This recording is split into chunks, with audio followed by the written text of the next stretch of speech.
kehidupan modern yang penuh tantangan, identitas relasi sosial dan peran masyarakat menjadi aspek yang sangat penting dalam pribadi membentuk karakter seseorang. Melalui pemahaman tiga aspek ini, yaitu citra diri yang sehat, hidup dalam keberagaman, dan kontribusi sosial, diharapkan seseorang tidak bertumbuh secara pribadi tetapi juga bertumbuh untuk melakukan perubahan di dalam masyarakat maupun di lingkungan sekitar kita. Strategi adalah cara seseorang memandang dan menilai dirinya, menentukan kesehatan emosional, sosial, dan nilai spiritual individu. Citra diri dipengaruhi oleh faktor eksternal dan internal, di mana lingkungan, keluarga, pola pikir, dan nilai spiritual membentuk cara seorang melihat diri. Selanjutnya yaitu bagaimana kita mengenali diri kita sendiri secara objektif, di mana kita harus mengetahui apa yang menjadi kekuatan, kelemahan, potensi, serta keterbatasan kita dengan jujur dan mau menerimanya. Penerimaan diri menjadi fondasi yang kuat. Hanya dengan menerima diri apa adanya, seseorang dapat bertumbuh secara sehat.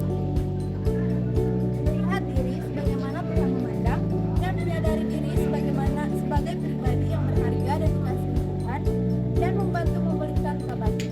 Mengubah pemikiran negatif menjadi positif dalam kekristenan berarti sesuai dengan firman Tuhan. Bukan berpikir optimis.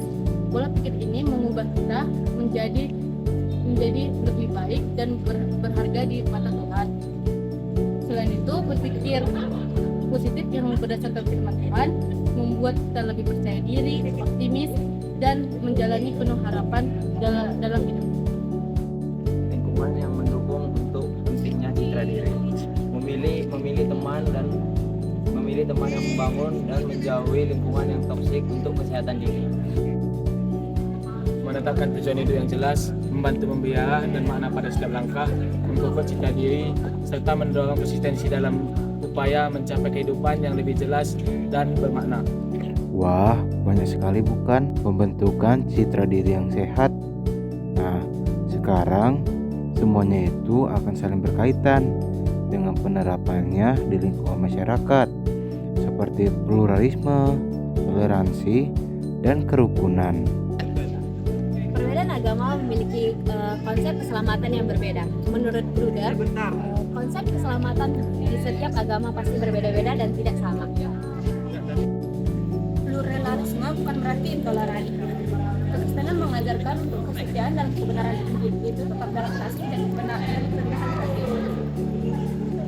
Toleransi berarti menghargai setiap perbedaan dari setiap orang.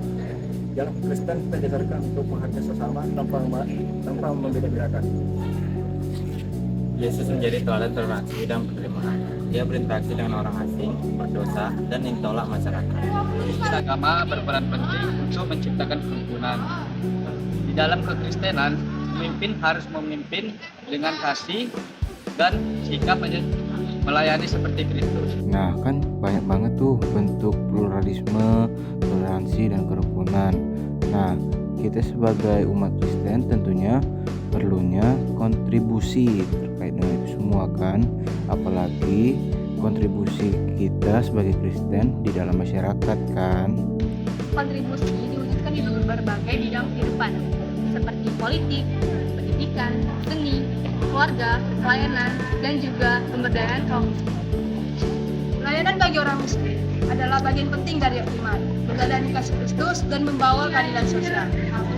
Menghadirkan nilai kerajaan Allah melalui tindakan nyata yang membawa perubahan sosial dan spiritual.